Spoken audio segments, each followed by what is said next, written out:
একটা নতুন রেসিপি করছি, পেঁপের রেসিপি দেখাচ্ছি। প্রথমে জল দিয়ে দিয়েছিলাম, জলে একটু নুন দিয়ে দিলাম, তারপরে একটু হলুদ দিয়ে দিচ্ছি সামান্য জলে।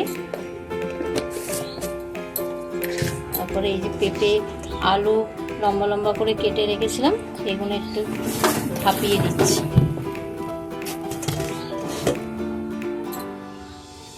সামান্য একটু ভাপিয়ে নিতে হবে।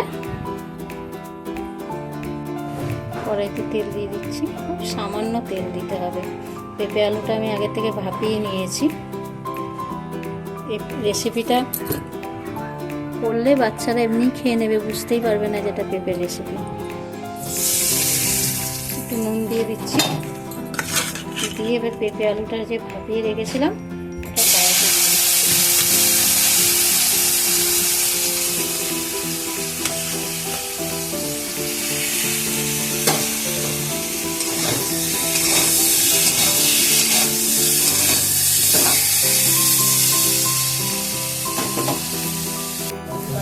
ভাজা ভাজা হয়ে গেছে।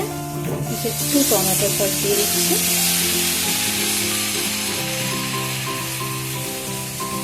গোলমরিচের গুঁড়ো, ধনে পাতা দিয়ে একটু ভালো করে নেড়ে নিতে হবে। রেডি।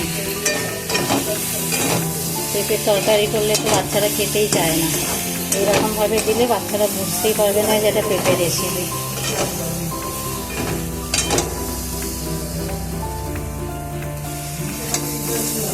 রুটির সাথে বা শুধু প্লেটে করে খান, দেখবেন দারুণ লাগবে।